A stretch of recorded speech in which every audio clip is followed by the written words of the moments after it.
This audio blog is about the 5th Undercover Center for Medical Progress video that came out about Planned Parenthood. I see this audio blog and the previous audio blog as being the most practical pieces that we have about defending that Planned Parenthood is doing actually something really immoral here. Like looking at the facts, looking at what is the evidence that comes out from these videos, and what are the right kinds of arguments to make with pro-choice people who want to deny that Planned Parenthood is doing anything wrong here. This is what we learned in CMP's 5th and worst video yet, although that title doesn't apply anymore. The morning we published this blog post, Center for Medical Progress released their 5th undercover video. It is the most visually graphic and disturbing yet, and it is also the most damning to Planned Parenthood. In this post, I'm going to summarize the most important parts of the video because it's important that we don't miss any of this. Rather than putting them in the order they appear in the video, I'm organizing them based on the type of evidence they provide. I'd encourage you to watch the video for yourself, even though, again, it is very graphic. Evidence of Planned Parenthood changing abortion procedures to harvest baby parts. The two main legal critiques of Planned Parenthood since the CMP videos started coming out are, 1, that they changed abortion procedures to procure baby parts against their consent agreement with the children's mothers, and 2, that they are financially profiting from selling, not merely donating baby parts. In addition to the evidence from the previous videos, we have these new statements.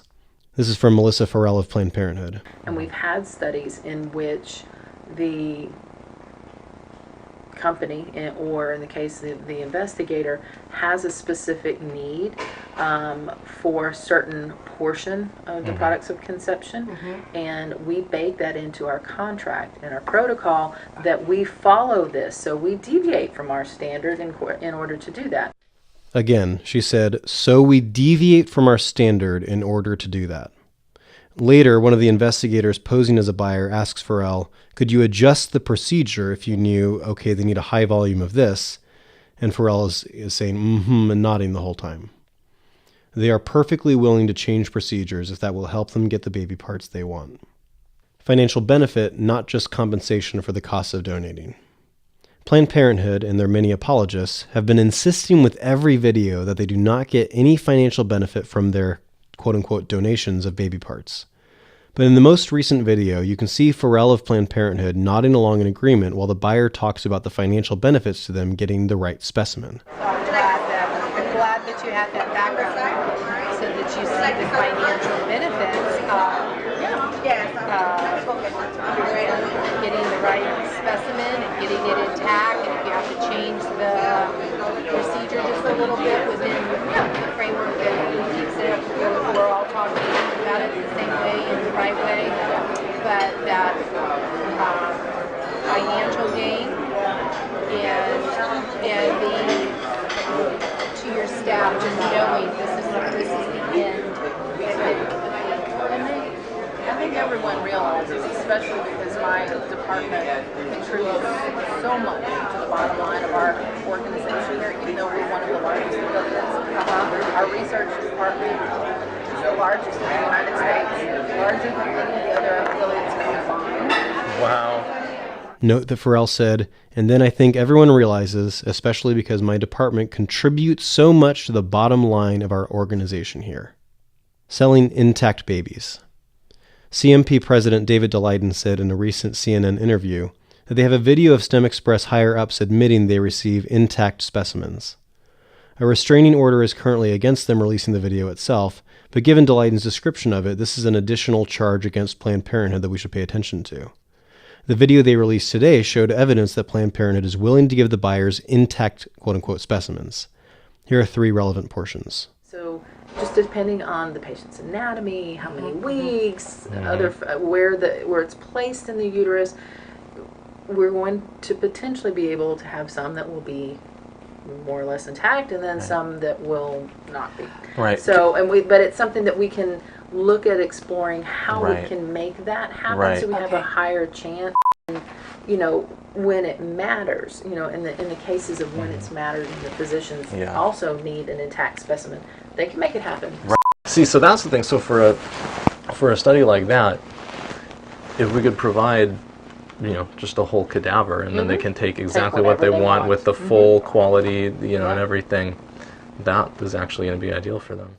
As Daleiden explained in another interview with CNN, And whenever you're talking about fully intact fetuses in the context of fetal tissue procurement, those are situations where no feticide, like digoxin or potassium chloride, no chemical like that can be used to kill the fetus beforehand, because that poisons the organs and the tissues. Yeah. And so in that case, it's prima facie evidence of born alive infant cases. If Planned Parenthood is killing babies outside the womb, I don't think that's any more evil than killing them inside the womb.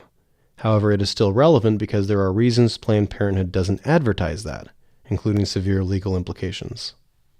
And now all three problems combined. There are two sections of the most recent video that provide evidence of all three of these charges at once. In the first one, most of the action is on the part of the buyer explaining her perspective on what they're doing, while Pharrell nods along the whole time and affirms what she is saying. If that provider is needing to change the technique a little bit, and I know I'm going against my side of this, but I'm okay with, no, I want you to be paid per specimen, and rather than, oh, here, just ship this off. No, this is what we're looking for, and if you can do that and it compensates you and financially that's helping you to grow your clinic, I'm willing to do that. Yeah, and so if we alter our process and we are able to obtain intact fetal cadavers, then we can make it part of the budget that any dissections are this, and splitting the specimens into different shipments is this. I mean, it's all just a matter of line items.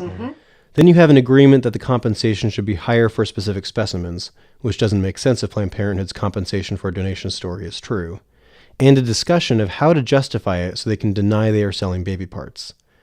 Pharrell suggests they can justify charging more because they would have to change the procedure to get the parts. So for specific specimens, the compensation would be higher because we know you're going to run into problems. There's going to be more. How do we frame that so that we're not saying we're giving a higher? Yeah, we can work it out in the context of obviously the procedure itself is more complicated, so that anything that we integrate into that procedure without having you cover the procedural cost is going to be higher, right? So anything about higher gestational age, there's more opportunity for complication, there's more administrative time involved. Sometimes the procedures are longer. So then anything that we piggyback onto that for collection purposes, obviously, would have to reflect that additional time, cost, administrative burden. So that our compensation that's higher to you for our specific specimen intact could be built and that's into something. In conclusion, I would like to pose a question to anyone that is still defending Planned Parenthood. There are at least half a dozen videos still coming. Is there hypothetically anything that could be in these videos that could persuade you that you shouldn't support Planned Parenthood anymore? Is there anything a Planned Parenthood executive could say that would persuade you that the organization is corrupt? Is there any evidence that could convince you that they are financially profiting from selling baby parts or doing something else illegal? If the answer is yes, I'd be really interested to know what would do it for you. If the answer is no, then it should disturb you that you are that close-minded. Blind support for any organization is unconscionable.